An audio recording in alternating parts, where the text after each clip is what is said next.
I am I am presenting on a patient who came into clinic with gender dysphoria. This patient at birth was named Josephine, but right at the current time he came into clinic, he has been undergoing gender transition, and so he prefers to be called Joe, and the pronouns he, his, or him.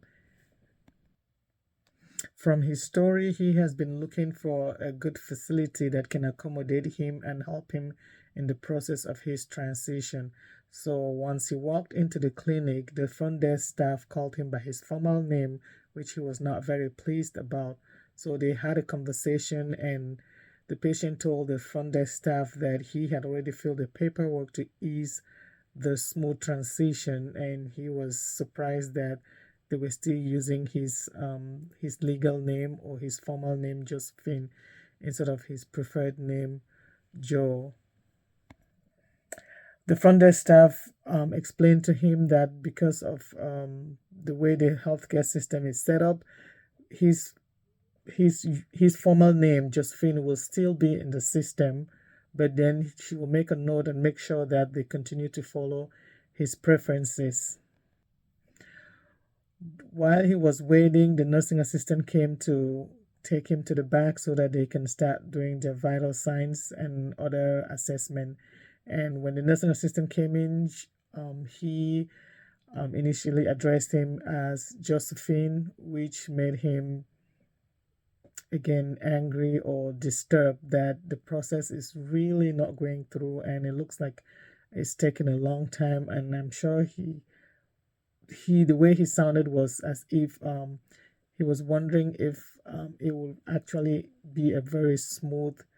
process for him to be able to establish care at that facility. He came in for his to establish care and to do his annual physical and get his flu shot for the season. But at the moment when the nursing assistant took him to the patient room,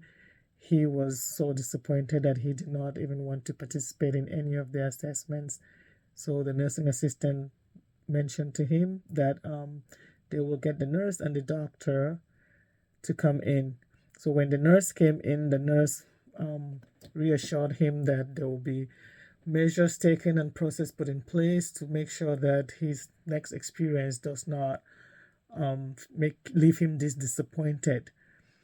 He was agreeable to that, but even then he took it with a grain of salt because it's the same thing he's been experiencing in a few other places that he's been to trying to establish care, and it's just making it difficult for him to feel comfortable or to entrust his life or his transition process in such systems that are not honoring his preferences. My observation of this encounter is that it was very clear to me that the healthcare system looks like it is established on the principle or the theory of utilitarianism, where the collective group rather than the individual is the focus of decision making, and a patient in the minority, like our patient or like the patient that I'm talking about, potentially can be overlooked because the system is already set up where he is where everyone is male or female, like the nurse explained that everyone is male or female, and then being that you're transitioning from one gender to the other makes it a little bit difficult or sticky for a smooth process to be carried on. So that was my observation. I just noticed that utilitarianism was actually well practiced at the clinic,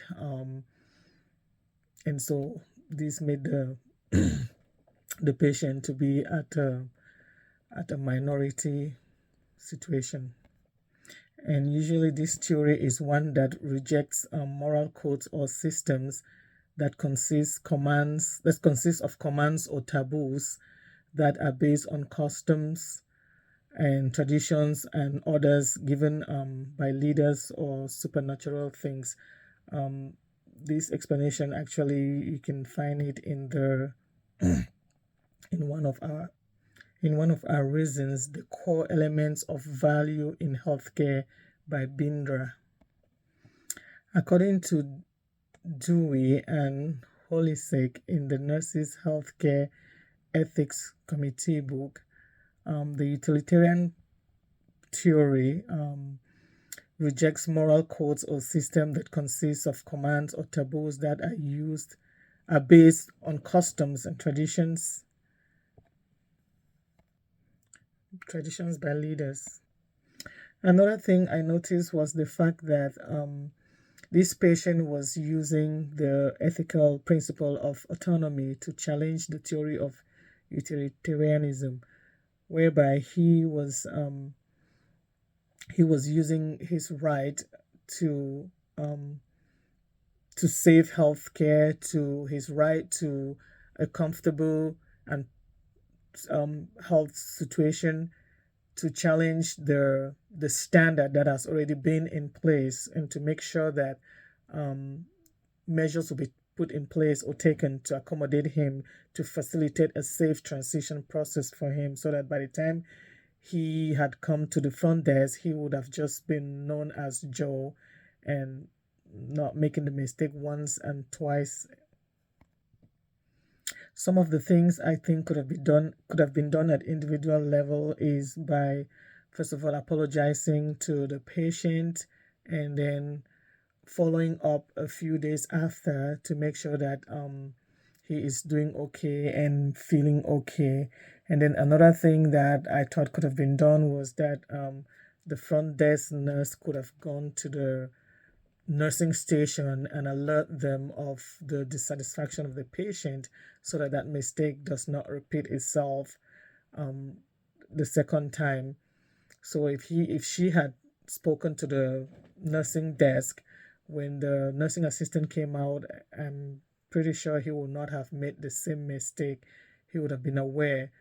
For example, when the nurse talked with the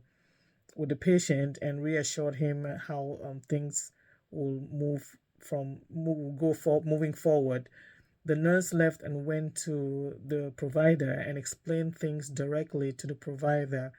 and you can see that from there moving on, or from there forward, things were really smooth. Our conversation were um, aligning, and so I think the patient, by the time the patient left, you could tell that he was he was giving in, and he could consider coming back. He did not leave very upset the way he felt, after he went into the patient room with the nursing assistant. So yeah, those are some of the things that could have been done at individual level. And then another thing is that um the front desk staff, if I was the one, I would call the front desk staff and just give her some education, and then if possible, she can put in another call to the patient and apologize directly to the patient, so that it eases off the tension and help the patient to relax and be able to trust the facility um, to take care of him. At the organizational level, I think what the provider told the nurse and what happened, where um, they were able to set up an educational an educational presentation where people were educated, or I think the staff or the facility was educated on minority care and people with gender dysphoria. For me, that's what I will do. And then I think also that with the coming of the AI, it is something that we can start thinking about at the organizational level, to see how we can incorporate um, those features that are able to dictate, sorry, not dictate, to detect, to detect those patients that are transitioning from one gender to the other, and be able to alert the staff where there is a staff alert, and then people can easily, maybe it pops up in red in the patient's chat, and then people can easily see that and follow through with the process. I think it would be a good idea to make sure that something like that is set up. I know healthcare dollars are kind of really tight and they don't come by easily, and it is strictly scrutinized, and things are very difficult to come to fruition. But those are some of the things that I want to think of, being that AI is being incorporated nowadays in the healthcare system. So that'll be something that I will think about doing after educating or setting up an educational module to help the staff understand patients in the minority and patients with gender dysphoria. So I think that is all I have for my presentation, and I will be happy to get your feedback so that I know what to do better next time. Thank you. Bye.